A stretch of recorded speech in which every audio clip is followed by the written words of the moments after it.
Welcome into the latest edition of Extra Time. Sid Lowe and Don Hutchison with us to answer your tweets. Don, what was transfer deadline day like for the squad? Not knowing if someone was coming or going, or did you have a pretty good idea of who would be bought or sold?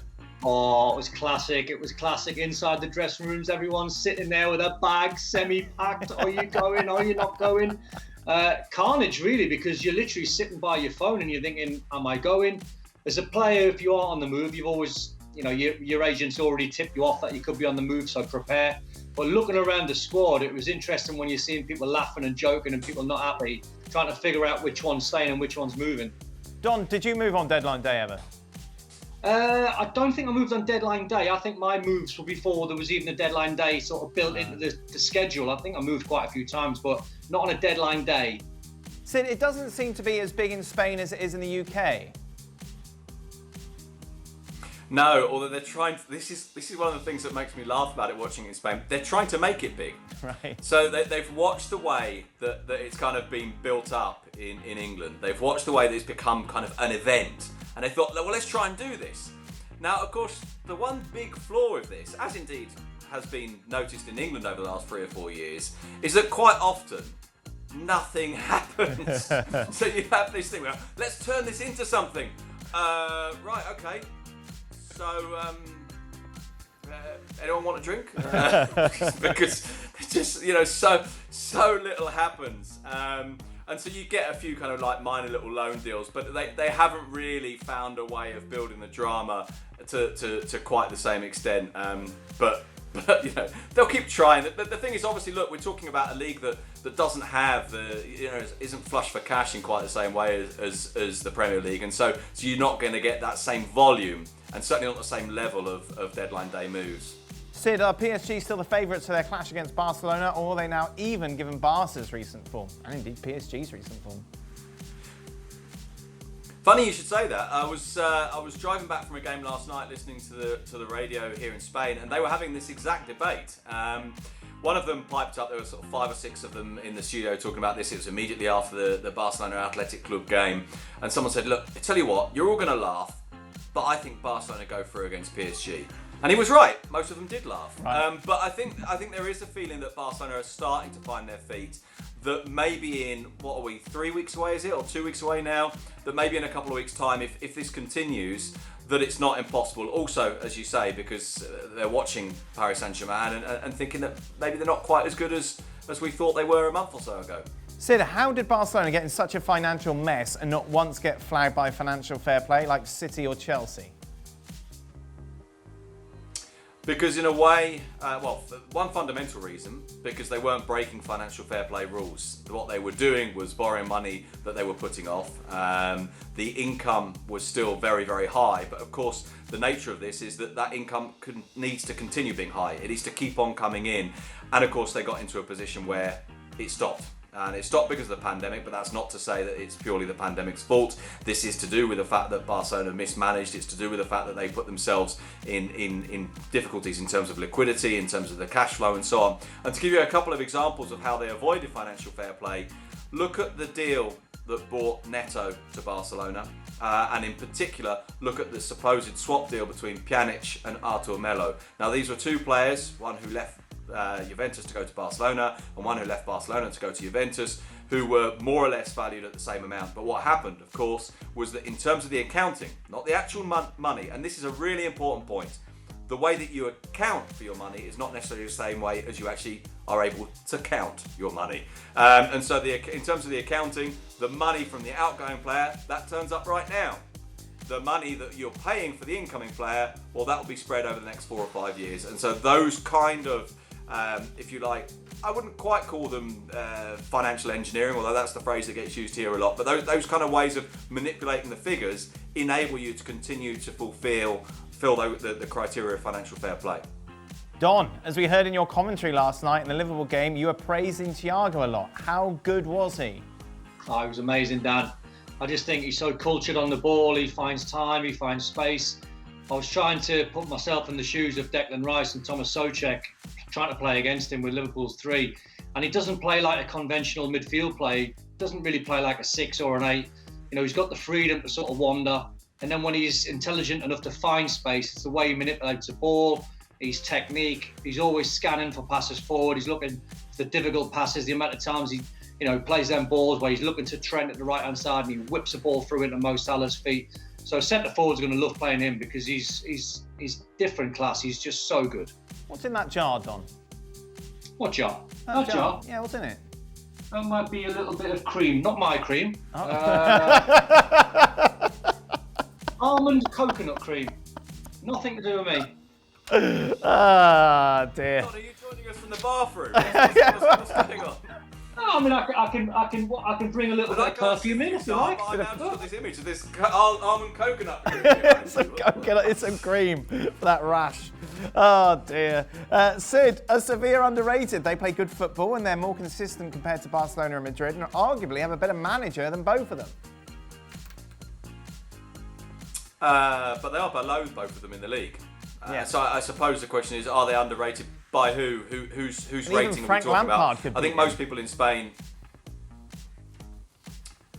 Well, yes. Although that was a very strange game where both teams played pretty much reserve sides, which was quite surprising in a way because actually first place in the group was up for grabs. Sid, that was Frank Lampard's greatest ever achievement. Don't slag him off in front of Don; he'll get angry.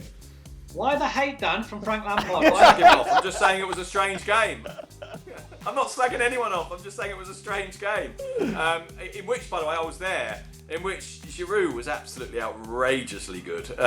But that's kind of by the by. I think within Spain, I think Sevilla are a team that everybody really quite admires. I think they're seen as a team that have really significant variety in the way that they play, that have an assurance about them right now. And of course, they've just signed Papa Gomez. Now, I don't watch enough Italian football to be able to judge exactly what kind of role he's going to play, but I'm excited about him because everybody who's watched him says he's really quite special.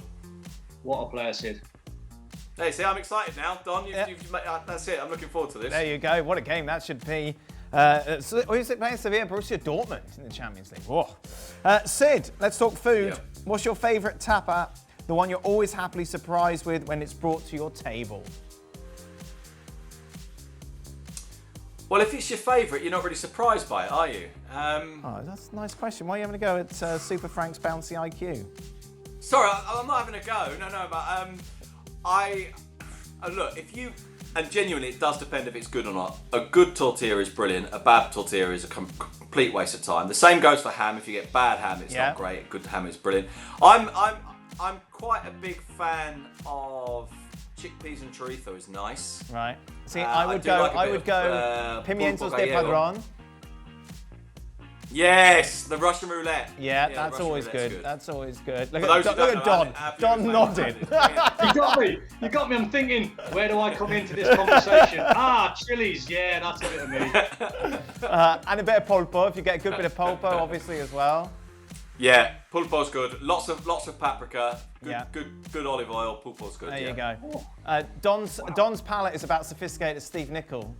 Given that culture on this show tonight. I mean, what happened to a good, well-done steak? Oh, why do you have to bring it up again, Don? Listen, we're quite basic from the northeast. I've got no problems with this. Well-done steak, Sid. Do you like a parmo? No. I wouldn't have it well done. I've got a thing, Sid and Dan, I've got a thing indoors about hot cheese. Right, I was going to say, make a reference to the cream, but I won't, right? No, my girlfriend and my eldest Max, who's 20, they absolutely rip me all the time about cheese. I love cold cheese, so I love a bit of cheese, bit of cheddar, bit of cheese. The minute you warm cheese up and put it on a burger or make hot cheese, it's terrible. Wow.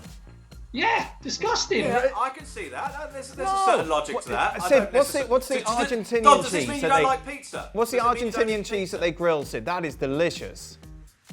Provoleta. Oh my God, that's fantastic. Shove that in Don's face, he'd hate it.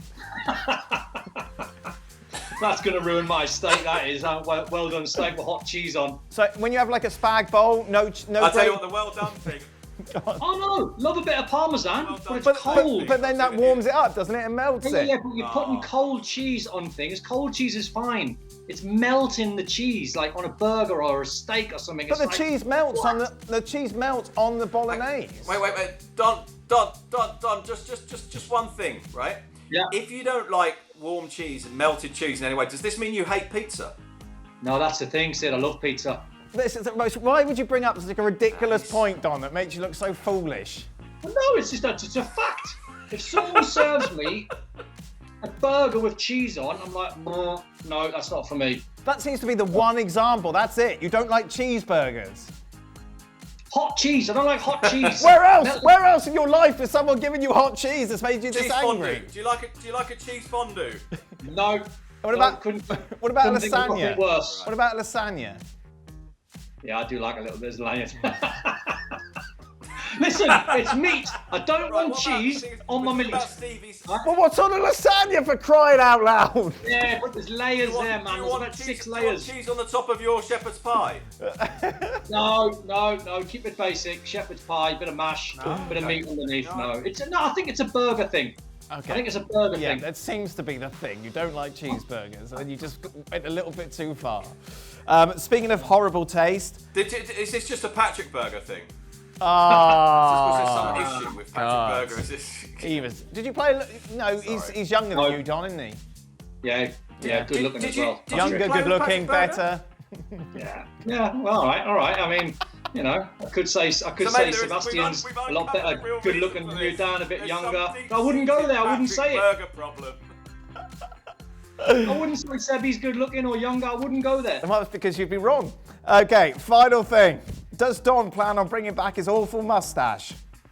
No, that was just a lockdown thing. Right. That was a lockdown 1 in the summer. Yeah. Hopefully, lockdowns are over. No more tash. No more mustache. Perfect. No. Well, there we are. Good. That's quite eclectic. Thank you very much. That brings us to the end of Extra Time. We'll be back tomorrow for more. Don's off to scrape the cheese off his burger. Well, thank you very much for watching ESPN on YouTube. For more sports highlights and analysis, be sure to download the ESPN app. And for live streaming, premium content, and let's not forget as well, ESPN FC 7 days a week. Subscribe to ESPN Plus.